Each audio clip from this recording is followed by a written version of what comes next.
2 घंटे 12 मिनट इतने वक्त तक प्रधानमंत्री नरेंद्र मोदी लोकसभा में गंभीर मुद्दे उठाते रहे, उन पर अपनी बात रखते रहे। हर सेकंड पीएम मोदी ने गंभीरता से विपक्ष के सवालों का जवाब दिया। सियासत, समाज, इतिहास की कसौटी पर तोलते हुए हर शब्द वो अपने मुख से निकालते हुए नजर आए। पीएम मोदी के भाषण में 132 मिनट का यह भाषण था और हर मिनट का विश्लेषण किया जाए तो यकीन मानिए कई मुद्दों पर बात की जा सकती है। अपने भाषण के 100वें मिनट में प्रधानमंत्री नरेंद्र मोदी ने इंदिरा गांधी सरकार की तरफ इशारा किया और एक शब्द का इस्तेमाल किया। इस शब्द के माने क्या है, ये विस्तार से हम समझेंगे।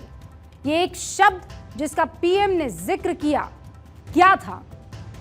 कच्चा थीवू। मुझे यकीन है कि हिंदुस्तान के 140 करोड़ लोगों में गिने चुने लोगों को छोड़कर ये पता भी नहीं होगा कि कच्चा थीवू है क्या। कच्चा थीवू कहां पर है ये नहीं जानते होंगे, और क्यों भारत के लिए ये जरूरी था नहीं पता होगा। तमिलनाडु के लोग भले ही इस जगह को जानते हों, लेकिन हिंदी भाषी राज्यों में इस शब्द के बारे में शायद ही कोई जानता हो। दरअसल कच्चा थीवू एक द्वीप है, एक द्वीप का नाम है जो ठीक भारत और श्रीलंका के बीच में स्थित है। ये वो इलाका है कच्चा थीवू। ये श्रीलंका है, ये हिंदुस्तान है और ये कच्चा थीवू है। और डेलफ द्वीप जो है वो श्रीलंका में है, एक ये आपको दिखाई दे रहा है, और दूसरा है धनुषकोडी। ये यहाँ से 25 किलोमीटर के आसपास है। कच्चा थीवू को आपने देखा, ये वो इलाका है जिसे लेकर प्रधानमंत्री नरेंद्र मोदी ने जिक्र किया। भारत का दक्षिणी पॉइंट धनुषकोडी आपने देखा। अब से थोड़ा वेस्ट दिशा की तरफ अगर आपने देखा होगा तो वहां कच्चा थीवू द्वीप जो है वो नजर आया होगा। लेकिन इसका जिक्र क्यों? उस मैप को देखकर आप समझ गए होंगे कि भारत और श्रीलंका के बीच में पड़ने वाला ये कच्चा थीवू द्वीप बहुत महत्वपूर्ण जगह पर स्थित है। अब आपका सवाल होगा कि ये कच्चा थीवू आखिर किस देश के हिस्से में पड़ता है, भारत के कि श्रीलंका में? जवाब है 1974 तक कच्चा थीवू भारत का हिस्सा हुआ करता था, लेकिन 1974 के बाद ये श्रीलंका का हिस्सा बन गया। यानी आज की तारीख में कच्चा थीवू श्रीलंका का हिस्सा है। अब आपके मन में ये सवाल उठ रहा होगा कि आखिर 1974 में बताइए ऐसा क्या हुआ कि कच्चा थीवू पर श्रीलंका का कब्जा हो गया? क्या श्रीलंका ने कच्चा थीवू पर जबरदस्ती कब्जा जमा लिया? क्यों भारत और श्रीलंका के बीच कोई जंग हुई क्या, जिसके बाद ये कच्चा थीवू पर श्रीलंका ने कब्जा कर लिया? आखिर क्या हुआ था? इसका जवाब मैं आपको दूंगी और इत्मीनान से दूंगी। 26 से 28 जून 1974 के बीच भारत की तत्कालीन प्रधानमंत्री इंदिरा गांधी और श्रीलंका के तत्कालीन प्रधानमंत्री श्रीमावो भंडारनायके के बीच एक डील हुई, एक संधि हुई, और उस संधि के मुताबिक कच्चा थीवू को श्रीलंका को सौंप दिया गया। यानी ना तो कोई जंग लड़ी गई, ना कोई आक्रमण हुआ।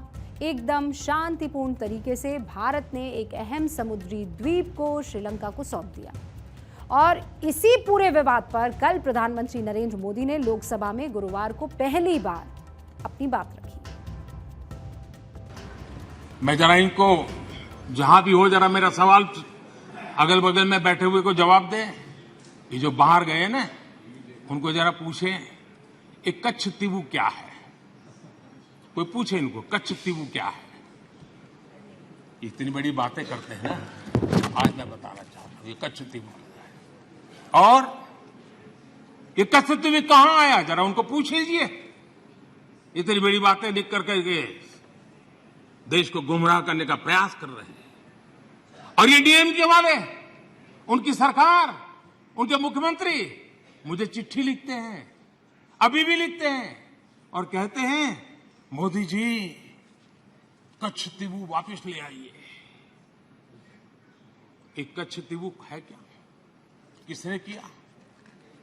तमिलनाडु से आगे श्रीलंका के पहले एक टापू किसने किसी दूसरे देश को दे दिया था? कब दिया था? कहां गई थी? क्या ये भारत माता नहीं थी वहां? क्या वो मां भारती का अंग नहीं था? और इसको भी आपने तोड़ा। और कौन था उस समय श्रीमती इंदिरा गांधी के नेतृत्व में हुआ था।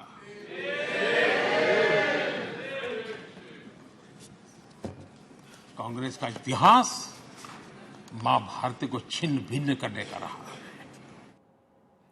प्रधानमंत्री के सवाल पर कांग्रेस ने भी पलटवार किया। कांग्रेस प्रवक्ता सुप्रिया श्रीनेत ने तर्क दिया कि क्योंकि कच्चा थीवू श्रीलंका के नजदीक था, इसीलिए उसे श्रीलंका को आपसी सहमति से सौंप दिया गया। इस द्वीप पर भारतीय मछुआरों को जाने का हक मिला था। ऐसे में बड़ा सवाल यह है कि जो बातें कांग्रेस कह रही है या सुप्रिया श्रीनेत कह रही हैं, वो सही है क्या? क्या कोई द्वीप किसी देश से सटा होगा तो उसे उस देश को सौंप दिया जाएगा? क्या श्रीलंका ने जो वादा किया था वो उसे निभा रहा है? इन सवालों को जानने के लिए यह जानना जरूरी है कि आखिर कच्चा थीवू का महत्व क्या है।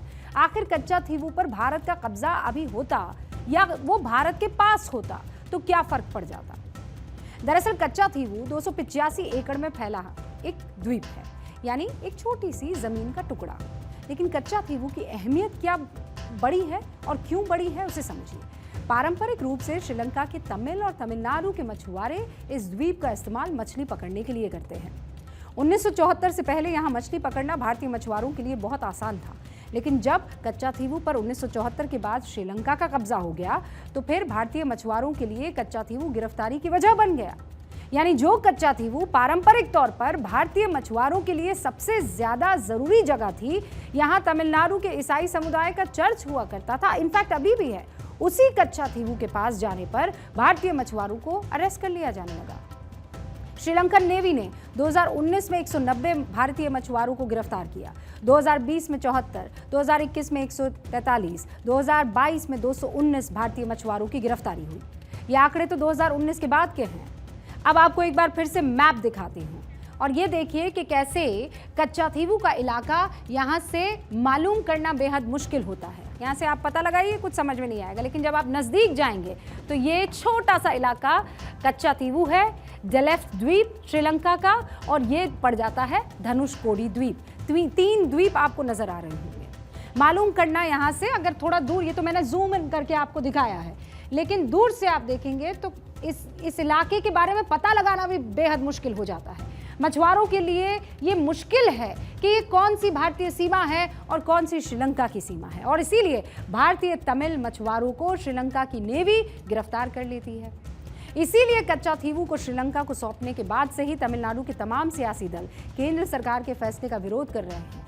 साल 2013 में राज्यसभा में AIADMK के तत्कालीन सांसद डॉक्टर मैत्रेयन ने 1974 में इंदिरा गांधी के फैसले पर सवाल उठाते हुए क्या कहा, सुनिए। भारत सरकार ने बिना किसी की सहमति के श्रीलंका को कच्चा थीवू सौंप दिया। इसके लिए कोई संवैधानिक संशोधन भी नहीं किया। संसद के दोनों सदनों की मंजूरी भी इतने बड़े फैसले के लिए नहीं ली गई। 2 सितंबर 2013 को राज्यसभा में कच्चा थीवू के मुद्दे को उठाते हुए डॉक्टर मैत्रेयन ने पूर्व प्रधानमंत्री अटल बिहारी वाजपेयी के बयान को भी कोट किया, जिसके मुताबिक अटल जी ने भी इंदिरा गांधी के फैसले का विरोध जताते हुए कहा था कि देश की पीठ के पीछे भारत की भूमि को विदेश को देने का निर्णय कर दिया गया। ये समझौता नहीं, समर्पण है। कच्चा थीवू तमिलनाडु का एक हिस्सा है और भारत का भाग है। संविधान में संशोधन किए बगैर क्या ये काम हो सकता है? कच्चा थीवू पर इंदिरा गांधी के फैसले के खिलाफ मामला सुप्रीम कोर्ट भी पहुंच गया। 2008 में तमिलनाडु की पूर्व मुख्यमंत्री जयललिता ने कच्चा थीवू मामले में सुप्रीम कोर्ट में एक याचिका लगाई। इस याचिका में 1974 में की गई एग्रीमेंट को रद्द करने की मांग की गई। मामला अभी भी कोर्ट में है और इसी दौरान यानी 2008 में ही तमिलनाडु के उस वक्त के मुख्यमंत्री M करुणानिधि ने तत्कालीन प्रधानमंत्री डॉक्टर मनमोहन सिंह को इस मुद्दे को लेकर एक लेटर लिखा। ये लेटर भी हमारे पास है। कच्चा थीवू के इतने बड़े मामले पर इन लेटर्स का जो है बहुत ज़्यादा महत्व हो जाता है, क्योंकि सवाल ये उठता है कि आखिर एक प्रधानमंत्री ने भारत के एक महत्वपूर्ण द्वीप को दूसरे देश को कैसे सौंप दिया और संसद में इस पर चर्चा तक नहीं हुई। इस बात को आप ऐसे ही नहीं जाने दे सकते हैं। और ऐसा नहीं है कि उस वक्त आपातकाल लगा हुआ था। इस एग्रीमेंट के 1 साल बाद देश में आपातकाल लगा था। 1 साल बाद 1974 की घटना 1975 में हुआ था, आप सब जानते हैं। और फिर आप सदन में क्या सुनते हैं? जब राहुल गांधी आते हैं तो ये कहते हैं कि भारत माता की मणिपुर में हत्या कर दी गई। और ये क्या था? ये तब हुआ जब संसद वाकई काम कर रही थी। प्रधानमंत्री इंदिरा गांधी ने बिना संसद की अनुमति के इतना बड़ा फैसला कर लिया। 1991 में तमिलनाडु विधानसभा में कच्चाथीवू को भारत में लाने का प्रस्ताव पारित किया गया, लेकिन इंटरनेशनल बॉर्डर का मसला राज्य नहीं सुलझा सकता है, आप भी जानते हैं। इसके लिए तो केंद्र सरकार को दखल देना होता है। अब सवाल ये उठता है कि 2014 में प्रधानमंत्री नरेंद्र मोदी सत्ता में आए, उसके बाद कच्चाथीवू को वापस क्यों नहीं लिया गया? दरअसल श्रीलंका और भारत सरकार के बीच कच्चाथीवू द्वीप अग्रीमेंट जो 26 और 28 जून 1974 को हुआ था, इसे एक पक्ष यानी सिर्फ भारत सरकार अपनी तरफ से रद्द नहीं कर सकती है। आपसी सहमति से अगर दोनों देश राजी होते हैं, उसके बाद ही कच्चाथीवू को भारत अपने पास ले सकता है। दूसरा रास्ता क्या है? युद्ध का। भारत को फौज के दम पर कच्चाथीवू को अपने कब्जे में लेना पड़ेगा। श्रीलंका से भारत ने कभी युद्ध नहीं किया है। दोनों देशों के बीच मित्रता का रिश्ता है। भारत अगर श्रीलंका के मुद्दे पर ताकत का इस्तेमाल करेगा तो एक और पड़ोसी देश के साथ हमारे रिश्ते खराब हो सकते हैं। पाकिस्तान तो आप देख ही रहे हैं। चीन को भी ऐसे में मौका मिल जाएगा कि वो श्रीलंका को भारत के खिलाफ और ज्यादा उकसा सके। और इसीलिए मोदी सरकार 1974 के एग्रीमेंट को रद्द करने के लिए चर्चा का रास्ता अपना सकती है। लेकिन श्रीलंका को इस बात पर मनाना, अब बताइए, आसान होगा? क्योंकि कोई देश अपने कब्जे की जगह किसी और दूसरे देश को इतनी आसानी से क्यों दे देगा? हालांकि भारत 1974 के एग्रीमेंट में लिखी शर्तों को मानने के लिए श्रीलंका पर दबाव डाल रहा है। 1974 में श्रीलंका के साथ भारत सरकार के एग्रीमेंट के आर्टिकल 5 में लिखा था कि भारतीय मछुआरे, पर्यटक कच्चाथीवू पर बिना किसी डॉक्यूमेंट के जा सकते हैं। लेकिन श्रीलंकन नेवी इस समझौते का लगातार उल्लंघन कर रही है और भारतीय मछुआरों को गिरफ्तार कर रही है। प्रधानमंत्री मोदी ने इसी वजह से गुरुवार को लोकसभा में अविश्वास प्रस्ताव पर चर्चा के दौरान इस मुद्दे को उठाया। हालांकि इसकी बड़ी वजह थी कांग्रेस सरकार की तरफ से की गई ऐतिहासिक गलती को देश के सामने लाना।